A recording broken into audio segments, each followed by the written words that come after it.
Now, what happened every single day during that 13-year window is the cash value, the aquarium of capital in those policies grew every single day. And by the end of that 13-year period, did he have all the real estate? And was it positive cash flowing? And so he could have filed for bankruptcy and gotten off the hook like that. Nelson said often what a peaceful, stress-free way of life it is when you get the bankers out of your life. 1980, he's $500,000 in debt, a very active real estate investor. Now, when he had borrowed the money at just north of 8%, and he now found himself in a position where he owed 23%, what feelings came up for Nelson at that time? Panic, and that is the truth. He did experience that. Fear, thank you. What else? Frustration, yes, very good point. Regret? Anything else? Loss of control. So he spent countless nights under immense pressure and anxiety, wondering, how do I get myself out of this mess?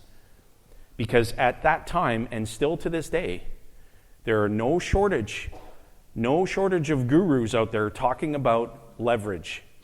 Utilize other people's money to acquire real estate. Have you ever been to a seminar that was titled, What to Do When the Interest Rate Lever Goes the Other Way? Come spend 9 hours with us and we'll teach you how to deal with that. No, it's all about how to buy more real estate, how to leverage other people's money. All the financial gurus are discussing that, but nobody's describing what happens when the early 1980s hit and what's going on right now. We have not even approached the storm front. We haven't even approached it yet, but believe me, it's coming. It's coming. And much like the early 1980s, there are going to be many Canadian families that walk right into the bank, take the house keys, drop them on the counter, turn around and leave the bank, defeated. Nelson's joint venture partner, how many of you have dealt with or you know someone who's dealt with a joint venture partner in real estate?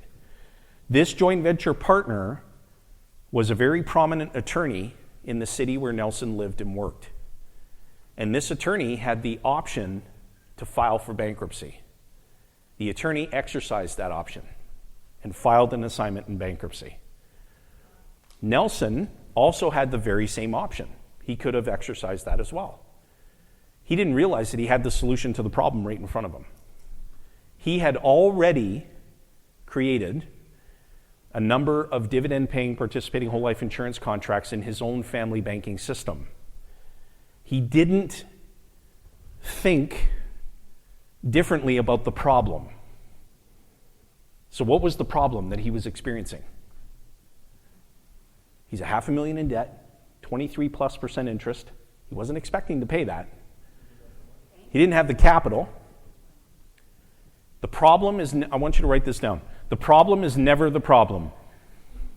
The problem is how you think about the problem. Once Nelson completed his thought process and realized that he had everything available to him to get himself out of that mess, he got to work on getting himself out of that mess. He was able to borrow against his system of policies. The insurance company guaranteed that loan provision for him. That same guarantee applies today, right here in Canada.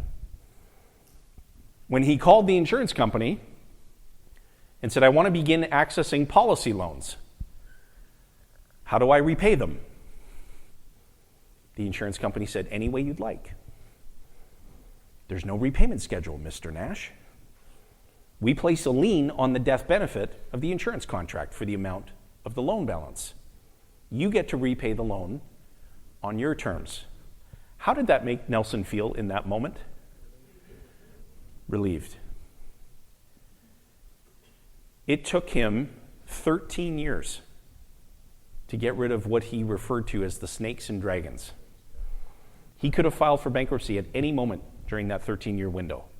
Not only did he take care of his liabilities, all of his debts, not just the mortgage debt, but he took care of the joint several liability of all that mortgage debt. So his joint venture partner filed for bankruptcy. Nelson paid off everything. And he used his system of policies to do that. And so by the end of it, if you just think this through with me for a moment, so by the end of it, did he still have all of the insurance contracts? Yes. Now, what happened every single day during that 13-year window is the cash value, the aquarium of capital in those policies grew every single day. And by the end of that 13-year period, did he have all the real estate? And was it positive cash flowing? And so he could have filed for bankruptcy and gotten off the hook like that.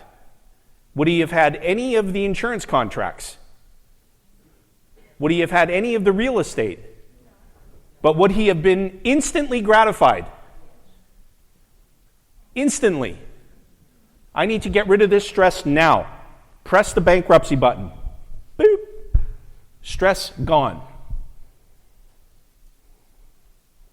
As he was working his way through this mess, he decided that he wanted to start teaching others how to get themselves out of that same predicament. Because do you think there were other families that were going through that?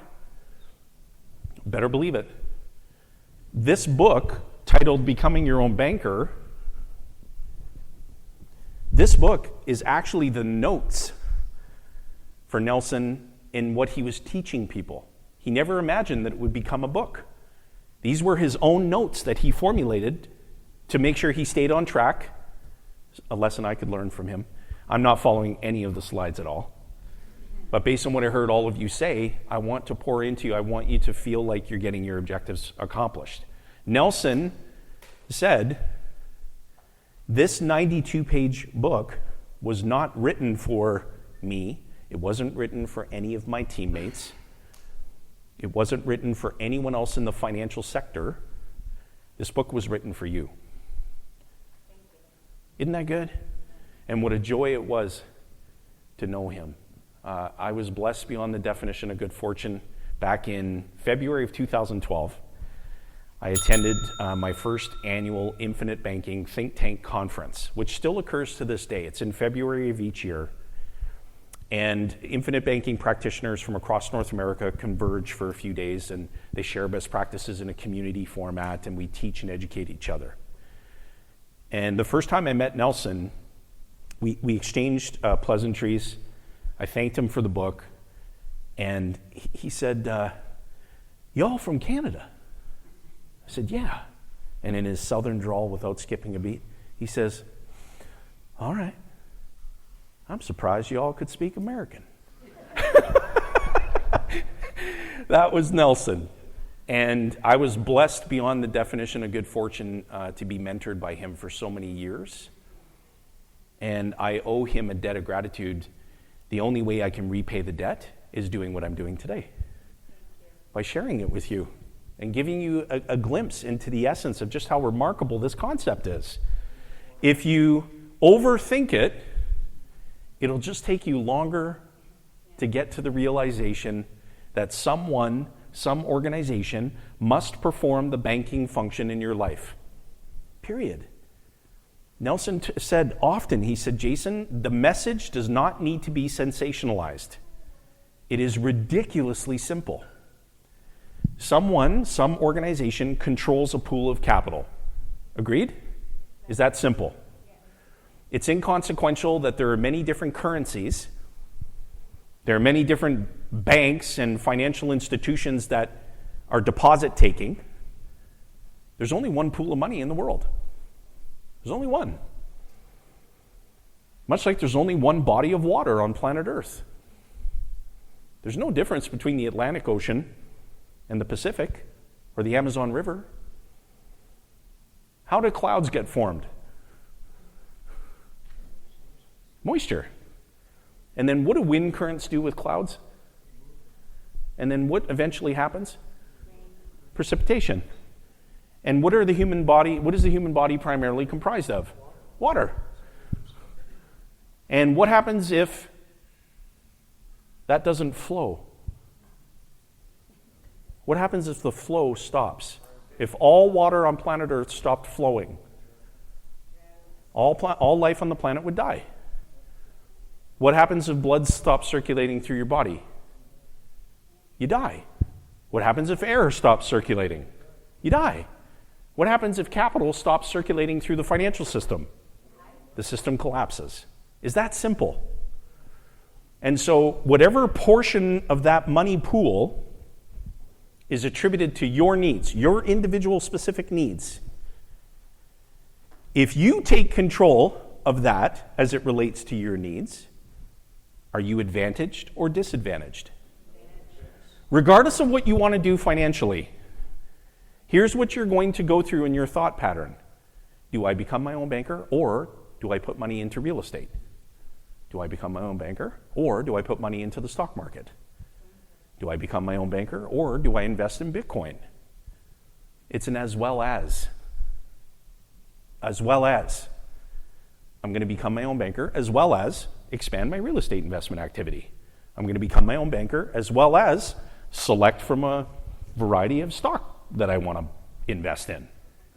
I'm going to become my own banker, as well as whatever that thing may be.